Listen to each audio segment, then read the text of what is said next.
Role model तो ऐसा obvious Kiran Bedi ही थी, लेकिन ऐसा नहीं था कि पुलिस सर्विस में जाना है। बहुत टफ ट्रेनिंग होती है और उस ट्रेनिंग की वजह ही है कि आज हम इतने सालों बाद भी अपनी नौकरी उतने ही एंजॉय और उतने ही सुकून के साथ कर पाते। पुलिस विभाग में महिला और पुरुष का डिस्क्रिमिनेशन नहीं, बेबी बाबू वाला जो जमाना है वो बच्चों को कमजोर कर रहा है। जब आप सबका रिस्पेक्ट करने की आदत पड़ जाएगी तो कोई एक दूसरे को नहीं छेड़ेगा। कोई भी देश यश के शिखर तक तब तक नहीं पहुंच सकता जब तक वहां की महिलाएं कंधे से कंधा मिलाकर ना चले। और हमारे छत्तीसगढ़ में महिलाएं हर फील्ड में पुरुषों के बराबर चल रही हैं। और आज वर्दी के रंग में हम बात कर रहे हैं छावनी थाना प्रभारी नवी मोनिका पांडे की। 22 साल का सफ़र है वर्दी के साथ में, और सफ़र कैसा रहा ये हम मोनिका मैम से जानेंगे। लेकिन उससे पहले मैम, आपका स्वागत है हमारे चैनल में। Thank you. बीएसपी के गर्ल्स स्कूल से लेकर के पुलिस एकेडमी सागर तक का सफ़र जी आपका कैसा रहा, और ये कुछ यादों के साथ में आपने वहाँ तक कैसे पहुँचे, और सबसे पहले आप किससे प्रभावित हुई कि आपने वर्दी को चुना? सबसे पहले तो मैं आपके चैनल के सभी दर्शकों को अभिवादन करती हूँ, और आपका भी बहुत बहुत धन्यवाद कि आपने मुझे यहाँ कॉल किया और मैं आई आपको चर्चा के लिए। मैं यहाँ भिलाई स्टील प्लांट में मेरे फादर सर्विस करते थे, तो मैं यहीं पढ़ाई की हूँ। भिलाई में मेरा परवरिश हुआ, मेरी एजुकेशन यहीं की है। मेरा सेक्टर 5 गर्ल्स स्कूल में स्कूलिंग है, और कल्याण कॉलेज में मैंने अपना कॉलेज किया। फिर मैं एलएलबी की तो दुर्गा कॉलेज में किया, फिर मैंने बीएड भी किया। तो मेरा थोड़ा सा चेंज मोड का मेरा पढ़ाई रहा है हमेशा। तो उसके बाद फिर मैंने एमए साइकोलॉजी में अभी किया। मैंने कोरोना के टाइम पे एमए साइकोलॉजी किया। तो मैं एजुकेशन के बाद तैयारी कर रही थी मैं पीएससी की। उस बीच में आया कि हमारे समय में बैन हो गया था पीएससी की एग्ज़ाम्स, तो हमने फिर सब इंस्पेक्टर का एग्ज़ाम दिलाया। उसमें मैं सेलेक्ट हुई, और सिलेक्शन के बाद फिर मैंने सागर एकेडमी में ट्रेनिंग ली, और छत्तीसगढ़ उसी समय बना। और फिर मैं यहाँ रायपुर में मेरी पोस्टिंग हुई। प्रोबेशनशिप मेरा रायपुर का है, और फिर मैं दुर्ग ज़िले में, राजनांदगांव ज़िले में और अपना कार्य यहाँ पे संपन्न किया। वर्दी को लेकर के उस समय एक दौर था कि आईपीएस किरण बेदी को लोग अपना रोल मॉडल मानती थी लड़कियां कि हमको उनके जैसा बनना है। आपके रोल मॉडल कौन थी उसमें? रोल मॉडल तो ऐसा ऑब्वियस किरण बेदी ही थी, लेकिन ऐसा नहीं था कि पुलिस सर्विस में जाना है। मुझे ये था कि सर्विस करना है, अच्छा सा कुछ काम करना है। आपको बड़ा बिल्कुल डाउन टू अर्थ रहने वाले लोग थे। कोई ऐसा था नहीं कि बहुत चीज़ों को हम लोग समझते थे। बहुत उस समय हमारी फैमिली भी छोटी हुआ करती थी, और महिलाओं और बच्चों को आज से 22 साल पुराने बहुत जल्दी वेटेज नहीं मिलता था। तो भी हम लोगों ने, मैंने प्रयास किया, मेरी फैमिली ने सपोर्ट किया। फिर मैंने पुलिस सर्विस ज्वाइन की, और मेरे फादर, मेरी मदर, सबसे पहले मैं उन्हीं को अपना मानती हूँ कि वो ही हमें आगे मार्ग प्रदर्शन देते थे। उनका कहना था कि जो काम करो अच्छा करो, उसके साथ अच्छे से जुड़ो, ईमानदारी के साथ वो काम करिए। आप जो भी प्रोफेशनल आप एक्सेप्ट करें उसमें आप साउंड रहिए, ये उनका कहना था, और उसको हमने फॉलो किया। पुलिस एकेडमी पहुंचे। खाकी दूर से बहुत अच्छी लगती है, लेकिन जब ट्रेनिंग शुरू होती है तो कैसा फील हुआ? कोई वहाँ का ऐसा अनुभव जो आपको आज भी याद हो? बहुत टफ ट्रेनिंग होती है, और उस ट्रेनिंग की वजह ही है कि आज हम इतने सालों बाद भी अपनी नौकरी उतने ही एंजॉय और उतने ही सुकून के साथ कर पाते हैं। ट्रेनिंग में बहुत से लोगों से मिलना जुलना हुआ, हम लोग बहुत चीज़ें सीखें। बहुत चीज़ों की ट्रेनिंग दी जाती है ताकि उसमें हम परफेक्ट हो जाएं। पुलिस को समझना, और पुलिस के अकॉर्डिंग हम कानून को समझते हुए काम करना, पब्लिक के लिए काम करना, ये हमारी ट्रेनिंग का हिस्सा था। तो वो हमको परफेक्ट बनाता है। आपने परफेक्ट की बात कही, और सबसे बड़ी बात है कि पुलिसिंग में धैर्य सबसे बड़ी चीज़ है। हमने कुछ दिनों पहले देखा एक घटना में आपके धैर्य, जो हमारे दुर्ग पुलिस का जो धैर्य था वो। तो ये सारी चीज़ें आप लोगों की ट्रेनिंग का हिस्सा कैसे होती हैं? क्या क्या सिखाया जाता है उसमें?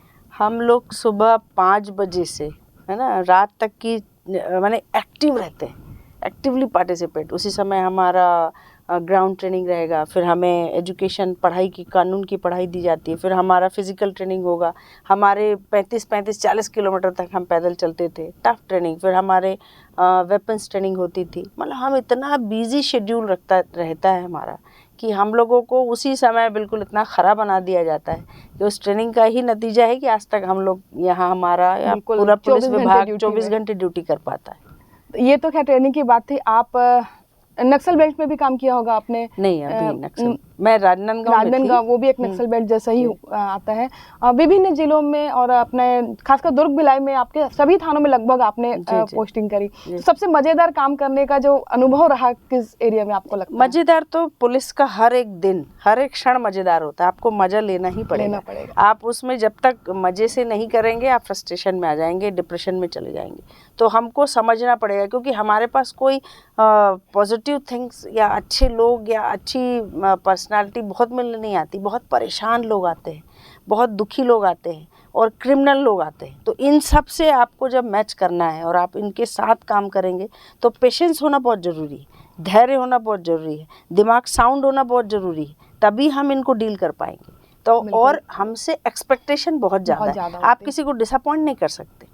हमारा एक्सपेक्टेशन इतना लेके आते हैं कि मेरी सुनवाई होगी, मेरा सुना जाएगा, मेरा पक्ष सही होगा, तो मेरे साथ पुलिस खड़ी है।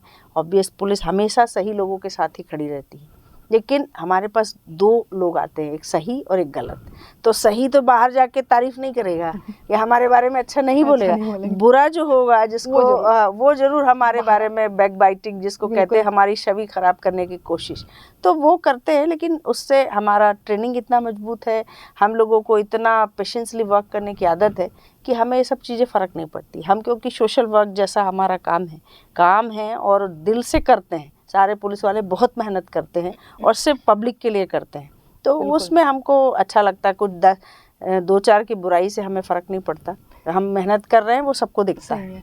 ये तो बात पुलिसिंग की थी। अब हम थोड़ा महिला वाले पार्ट में आते हैं कि जब एक महिला अधिकारी पुलिस अधिकारी के साथ में खड़े होती है तब कैसा फील होता है? काम की जब आप लोगों की समीक्षा होती है, जब आपके एसपी या आईजी साहब करते हैं समीक्षा, और उस वक्त क्योंकि आप बहुत सारे अवार्ड पा चुके हैं, एक स्वच्छ थाने से लेकर के राष्ट्रीय महिला आयोग तक और राष्ट्रपति तक आपको पुरस्कार मिल चुका है, तब वो उस समय काम का जो आकलन होता है, क्योंकि महिलाओं को घर की जिम्मेदारी भी संभालनी है, आपको थाना भी देखना है, सब कुछ देखना है, तो वो आप कैसे मैनेज हो पाता है आपसे? देखिए, सबसे पहले पुलिस विभाग में महिला और पुरुष का डिस्क्रिमिनेशन नहीं है। वर्दी सबके ये हमारे लिए बहुत माने गर्व का विषय है कि हमारे यहाँ महिला पुरुष नहीं देखा जाता। महिलाएं भी वही काम करती हैं जो पुरुष करते हैं और बहुत बेहतर तरीके से करती हैं। और मैनेजमेंट हमारी ट्रेनिंग का एक हिस्सा रहा है। टाइम मैनेजमेंट जो है वो सबसे इम्पोर्टेंट है।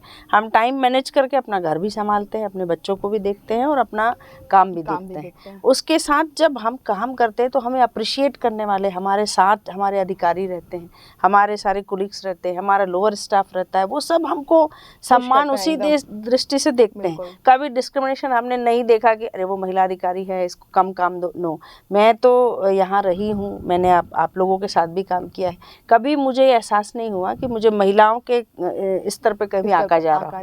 तो वो मेरे लिए बहुत, और मैं इसी बात का अपने पुलिस विभाग पे गर्व भी करती हूँ। हमारे अधिकारियों का बहुत सपोर्ट रहता है। एनालिसिस होती है तो वो सबके लिए बराबर है। फिर वहाँ कोई ऐसा नहीं कि महिला को अच्छा नहीं, जब महिलाएं आगे चल जाती है, महिला अधिकारी अप्रिशिएट होता है, बिल्कुल आगे जा रही है तो उसको बहुत अप्रिशिएट किया जाता है, तारीफ की जाती है। वही हमारा संबल है, वही हमको आगे बढ़ने के लिए प्रेरणा भी देता है। अवार्डों की बात करें तो आपका बहुत लंबा एक फहरिस्त है कि बहुत सारे पुरस्कारों की श्रृंखला आपके नाम में जुड़ी हुई है। राष्ट्रपति पुरस्कार की बात, चाहे राष्ट्रीय महिला आयोग में रक्षा टीम को लेकर जो प्रदेश का पहला जिला है जहां पर रक्षा टीम बनी थी आप लोगों के नेतृत्व में, तो क्या था वो राष्ट्रीय महिला आयोग तक बात गई थी और छत्तीसगढ़ से आपका इकलौता सिलेक्शन था? वो उस समय सबसे पहले तो मैं जो पंडित लखनलाल मिश्र अवार्ड होता है हमारे यहाँ छत्तीसगढ़ स्टेट में, कि जो अच्छी विवेचना करता है, इन्वेस्टिगेशन जो बहुत अच्छा होता है उसको सेलेक्ट किया जाता है, वो अवार्ड होता है। तो मैं खुशकिस्मत समझती हूँ कि जब मुझे अवार्ड मिला तो राष्ट्रपति महोदय यहाँ आए थे, प्रणब मुखर्जी जी, तो उनके हाथों से मुझे सम्मानित होने का मौका मिला। और फिर मुझे राज्यपाल पुरस्कार भी मिला महिलाओं के और बच्चों के क्षेत्र में काम करने के लिए। मुझे पुलिस महानिदेशक 2 बार पुरस्कार मिले हैं, अच्छी ड्यूटी, अच्छा लगन से काम करने के लिए, मेरे रिकॉर्ड्स अच्छे रहे हैं। और महिला बाल विकास आयोग जो है उन्होंने मुझे सम्मानित किया कि बच्चों के लिए हमने अच्छा काम किया। राष्ट्रीय महिला आयोग ने हमें सम्मानित किया, हम दिल्ली गए वहाँ पे। तो ये जो फहरिस्त है वो सिर्फ इसलिए है कि काम को आप परफेक्शन के साथ कर रहे हैं, आप उसको मज़े से कर रहे हैं और उसमें दिल लगा के करने से उसका रिवॉर्ड मिलता ही है। मैं यही, और महिलाओं के लिए जो रक्षा टीम बनी थी, जो दुर्ग ज़िले की सबसे अच्छी टीम में से थी, उसमें मैंने 2 साल काम किया। उस समय तो सारे स्कूल कॉलेजेस बच्चों महिलाओं को अवेयरनेस का कार्यक्रम, उनको सेल्फ डिफेंस की ट्रेनिंग, उनको प्रॉपर तरीके से गाइड करना। हमारे पास इतने कॉल्स आते थे, हम सारे सोशल मीडिया के उससे जुड़े हुए थे, सारे कॉल्स आना, बच्चियों के हमने समस्याएं सुनी हैं, उनको देखा है, उनको समझाया है। उस समय जो उनसे भी सीखने का मौका हमें मिलता है, क्योंकि आज के समय में हमें अपडेट होना है बिल्कुल। क्योंकि आप बच्चों को डील कर रहे हैं, उनके साथ काम कर रहे हैं, उनके स्तर पे आके बात करना है, क्योंकि वो आपको नहीं समझेंगे, आपको उनको समझना है। तो वो समझने का जो दौर होता है, वो छोटे छोटे बच्चों को, मैंने एक केस हुआ था जिसमें 3 साल की बच्चियों के साथ रेप हुआ। हाँ। वो बहुत ही सेंसेशनल मामला था। मैंने बच्चियों को उस समय गोद में पीठ में उठा के उनके साथ में इन्वेस्टिगेशन किया था। उनके जैसे मुझे बच्चों के जैसे हरकतें करनी पड़ती थी, तब वो बताते थे, श्योर होते थे कि हाँ हम ये है, हमारे साथ ये हुआ। उसकी सफलता तब हमें समझ में आती जब उसमें, मुझे लगता है अभी रिसेंट में उस प्रकरण में सजा हुई है। सभी उसमें 4 या 5 केस थे, उसमें आजीवन कारावास की सजा हुई आरोपी को।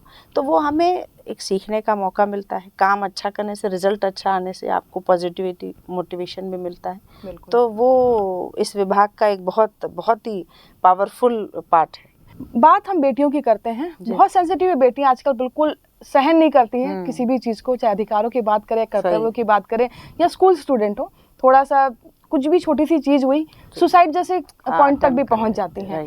तो ऐसी बच्चियों के लिए क्या संदेश है आपका? क्या पेरेंट्स क्या करें ऐसा कि बच्चियों का जो एक स्ट्रेस है जो पेरेंट्स के ऊपर में, वो थोड़ा सा कम हो? सबसे पहले तो मैं सारे अभिभावक से ये निवेदन करूँगी कि अपनी बच्चियों को मजबूत बनाइए। बिल्कुल कोमल बच्ची का कोई काम नहीं है, आपको मजबूत बनाना है, उनको सक्षम बना के खड़ा करना है। पढ़ाई में डिसिप्लिन लाइए, उनके बच्चियों को भी सिखाइए कि कोई चीज़ें आसानी से नहीं मिलती हैं, वो आसान नहीं है, पिक्चर नहीं है कि मिल गया, ऐसा नहीं, टफ है। आप भी ये जॉब कर रही हैं, टफ है आपके लिए, मेरा भी जॉब टफ है, हमसे बड़े बड़े लोग हैं जो जॉब कर रहे हैं, जो काम कर रहे हैं, वो सबके लिए टफ है। ईजी कुछ भी नहीं मिलेगा।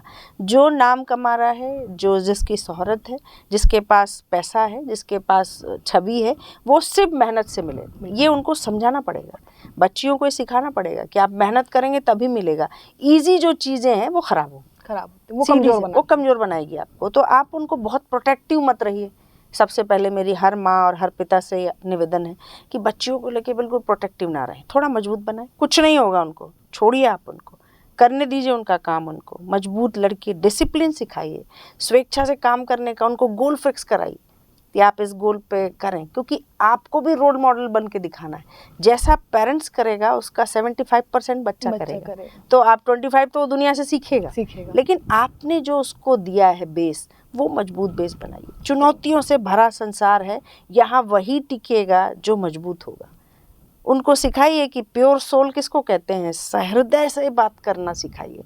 चीटिंग, दूसरों को डराना, टेम्पर बहुत जल्दी हाई होता है, टेम्पर हाई करना, ये सब कमज़ोर लोगों की निशानी। उनको बताना पड़ेगा, जो टेम्पर लूज कर रहा है, कमज़ोर हो तुम्हें तुम्हारे कोई क्षमता नहीं है इसको डील करने की, ये उनको बताइए। प्रैक्टिकल होके बात करिए बच्चों से। उनको बिल्कुल, आजकल लोग है, मैंने बेबी बाबू वाला जो जमाना है वो बच्चों को कमज़ोर कर रहा है। आपको उसको चेंज करना पड़ेगा। मजबूत बच्चियाँ मजबूत भविष्य देगा, डिसिप्लिन भविष्य देगा। आपको क्षमता बनाना पड़ेगा, मैच्योरिटी लानी पड़ेगी, डेडिकेशन के साथ काम करना पड़ेगा। पढ़ाई बहुत अच्छी करिए, जो काम आपका है, पढ़ाई का समय पढ़ाई करिए, सीखने का समय सीखिए। बहुत अच्छी चीज़ है, ठीक है, एंजॉय करना, हैव अ फन वाला ज़माना है, करिए, आप बहुत करिए, उसमें भी अच्छा करिए। आप मेहनत करना सीखेंगे तो आप सक्सेस होंगे। मेहनत करने वालों को कोई नहीं परेशान कर सकता, ये मेरा मानना है और ये सत्यता भी है। और जो पसंद है उसको हाई रखिए। आप चीप चीज़ों को पसंद करेंगे तो आपको उस ग्रिड के गंदगियों से सामना करना पड़ेगा। आपको ब्रांड जब पसंद है कि आप मुझे ये ब्रांड, तो उस ब्रांड वैल्यू को समझिए, उसके साथ आप एंजॉय करना और उसके लिए अपने आप को बनाइए। दूसरों के भरोसे पे कुछ नहीं हो सकता।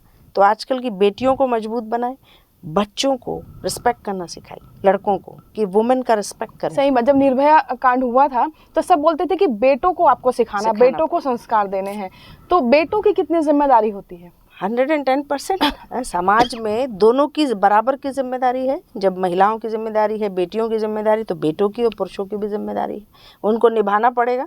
आप किसी की बेटी जब छेड़ी जाती है, मोलेस्टेशन होता है, किसी का अपहरण होता है, किसी का बलात्कार होता है, किसी के साथ प्रताड़ना होती है, तो वो किसी की तो बेटी है, किसी की बहन है, किसी के घर की लक्ष्मी है वो, तो वो भी तो परेशानी आपको झेलना पड़ेगा। जब आप सबका रिस्पेक्ट करने की आदत पड़ जाएगी तो कोई एक दूसरे को नहीं छेड़ेगा ना। हमारे बीच के ही बच्चे किसी लड़की को प्रताड़ित कर रहे हैं तो वो हमारी गलती है ना, हमारे समाज की गलती है। हमें बच्चों को अपब्रिंगिंग हमें ऐसी देनी है, दोनों को, लड़के लड़कियों को, कि ये समाज आपका है, सुंदरता बनाना आपका काम है, रिस्पेक्ट एक दूसरे का करिए, दोनों को करना पड़ेगा। रिस्पेक्ट करना सीखना है और उसके साथ आगे बढ़ना है। ये छोटी छोटी चीज़ों में अपने आप को डिप्रेशन, फ्रस्ट्रेशन, ये सब चीज़ों से निकलना पड़ेगा, मेहनत करनी पड़ेगी। बिल्कुल, जो सुसाइड रेट अभी देखिए यूथ में बहुत ज़्यादा है, थोड़ा सा फेलियर नहीं सहन कर पाते हैं वो चीज़ें। वो इसीलिए ना कि हमारी अपब्रिंगिंग कमी है, हम उनको मजबूत नहीं दे रहे हैं। सब चीज़ें आजकल आला आला मिल रही, ईज़ है ना, कोई चीज़ों पे मेहनत नहीं है। पहले एक कपड़ा खरीदने के लिए आदमी को टाइम मिलता था, त्योहार का इंतजार करना पड़ता था, वो अब नहीं है। ठीक है, ये अच्छा है, तो फिर आपके साथ उसके साथ आगे बढ़ना पड़ेगा। नो डाउट ये ज़माने के बच्चे बहुत स्मार्ट हैं, बहुत डेडिकेशन के साथ काम करते हैं, बहुत मैच्योर हैं, इनको अच्छी चीज़ें सीखने की आदतें हैं। थोड़ी बहुत कहीं गलती होती है तो प्रेम से, इज्जत के साथ, सम्मान के साथ उनको सिखाइए, उनको वापस लाइए। और जो वापस आ गया, ये समाज की जिम्मेवारी है। यदि किसी ने गलती की, वो उसने सुधरने का मौका दीजिए। यदि किसी के साथ कुछ गलत हो गया है तो उसको छेड़िए मत, उसको आगे बढ़ाइए, उसका सम्मान करिए कि वो उसने उस परेशानी के साथ अपने आप को निकाला है और वो आगे बढ़ रहे हैं, तो उनके साथ खड़े हो जाइए। ये हमारे समाज की जिम्मेदारी है। इसलिए महिलाओं को, ख़ासतौर पे महिलाओं और बच्चियों की बातें जब होती है तो समय में अभी प्रताड़ना देख के थोड़ा दुख होता है, लगता है इस समय, इस ज़माने में भी ऐसी प्रताड़ना हो रही है। तो मुझे ये, मेरे पास आती हैं बच्चियाँ, आती हैं महिलाएं आती हैं, तो मैं बोलती हूँ सबसे पहले आप अपने आप को स्ट्रॉन्ग करिए, फाइनेंशियली स्ट्रॉन्ग हो जाइए, तो आप बहुत चीज़ों से लड़ पाएंगे। फाइनेंशियली स्ट्रॉन्ग होइए, अपने आप में स्किल डेवलप करिए, कुछ काम करिए, अपने आप को एंगेज रखिए। किसी चीज़ों पे, कोई चीज़ आपको हिट कर रही है, इसका मतलब आप कमज़ोर हैं, आप उसको मजबूती के साथ निपटने की कोशिश करिए। बच्चियों का बहुत सुनहरा भविष्य है, बहुत समाज आगे बढ़ा रहा है, सारी जगह पे प्रमोशन है बच्चियों के लेके, महिलाओं को लेके, सारे हमारे शासन, प्रशासन, पुलिस, सब कोई सहयोग कर रहा है। इतना अच्छा प्लेटफॉर्म कभी नहीं मिला। ये प्लेटफॉर्म है, इसको एंजॉय करके आगे सक्सेस के साथ आगे बढ़िए। जीवन बहुत सुखद है, बहुत भविष्य उज्ज्वल है। किसी चीज़ों के कारण अपने आप को पिछड़ना नहीं, मूव ऑन करने की आदत डालिए, आगे बढ़िए। जी। महिलाओं की बात करें, महिलाएं, युवतियाँ पीड़ित होती हैं, सहती रहती, लेकिन थाने तक आने में थोड़ा सकुचाती हैं। और बहुत सारी चीज़ें होती हैं, उन्हें न्याय की उम्मीद भी होती, लेकिन वो एक कदम नहीं बढ़ा पाती।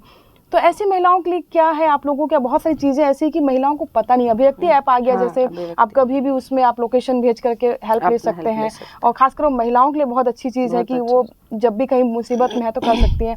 रक्षा टीम है हमारे पास में यहाँ पे, आप लोग जैसे महिला अधिकारी हैं जो डायरेक्ट आकर के, महिला थाना बना हुआ है महिलाओं के लिए। तो आप क्या मानती, क्या कारण है कि महिलाएं खुलकर सामने नहीं आ पाती? क्या बदनामी का डर या कुछ और?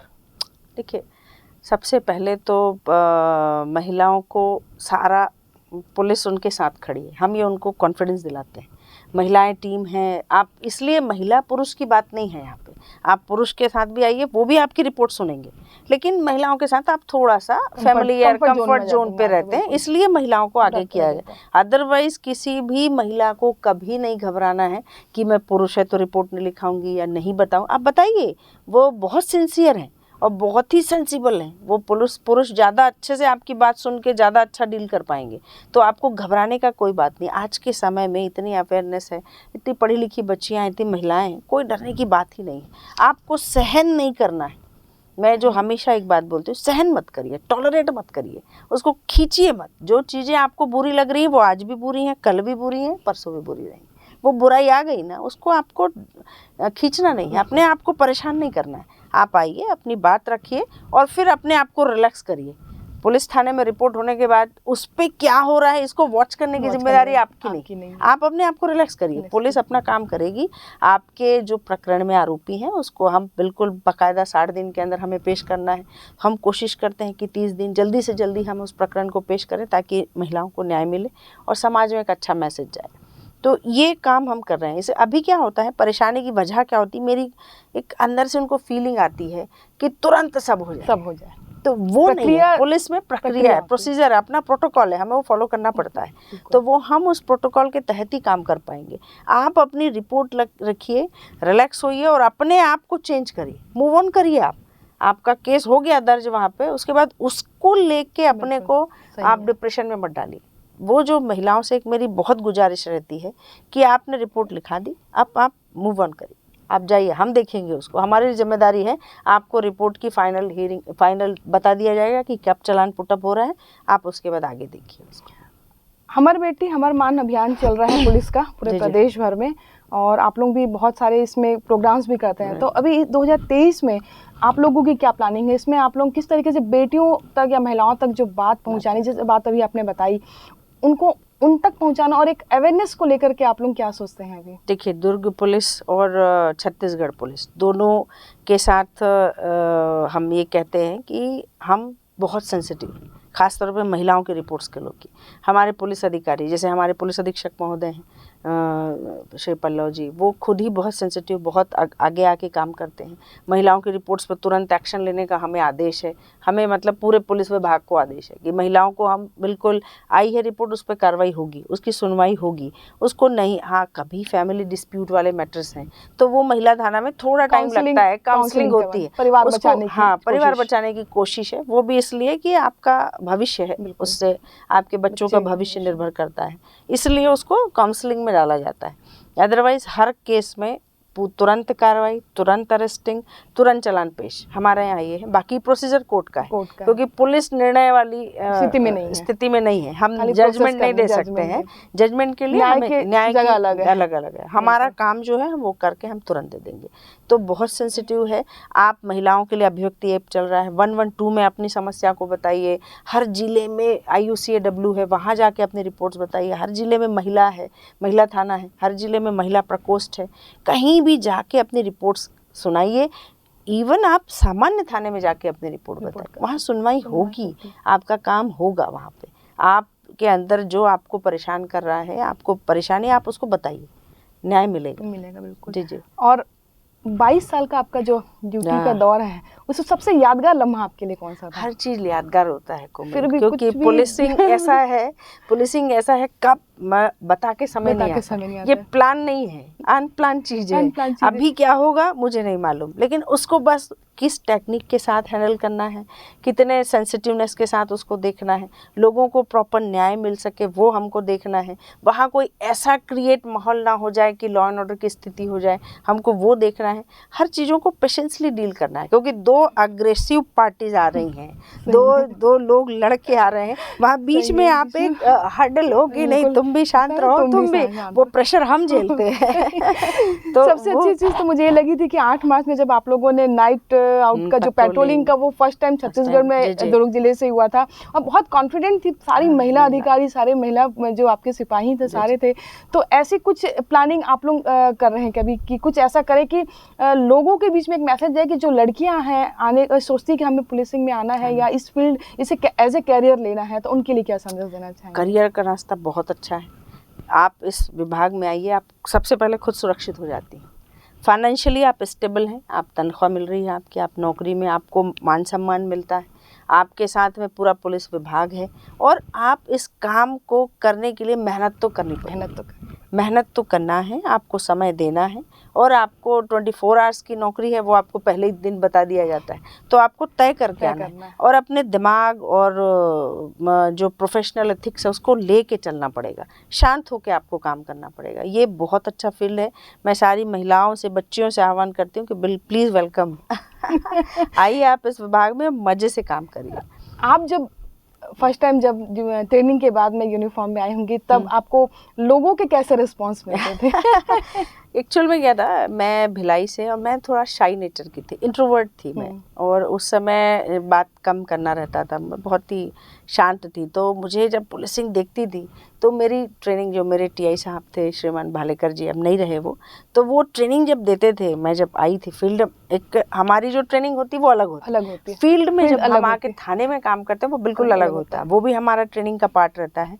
तो उसमें जब हम ट्रेनिंग ले रहे थे तो छोटी छोटी चीज़ें आती थी, जब मैं भाव विहल हो जाए, कोई रिपोर्ट्स आई तो अरे बाप रे कैसे किसी को तकलीफ हो गई, तो समझाते थे cool down, take it easy, handle करो इसको, इजी हैंडल करो। फिर कभी कोई एक्सीडेंट हो जाए, ब्रूटली डेथ हो गई, तो मुझे ब्लड देख के ही चक्कर आने लग जाए, तो वो वहाँ पे बोलते नहीं टेक, अब यहीं खड़ी रहो और इसको करो। तो वो ट्रेनिंग एक आपको सख्त बनाता है, तो वो सख्त जो हमें बना है वो आज मुझे लगता है कि जैसे डॉक्टर्स के काम होते हैं, ऑपरेशन उनकी ड्यूटी है, तो वो मुझे लगता है ये हमारा जॉब है, ये मेरा काम है और इसको बहुत अच्छे से करना है।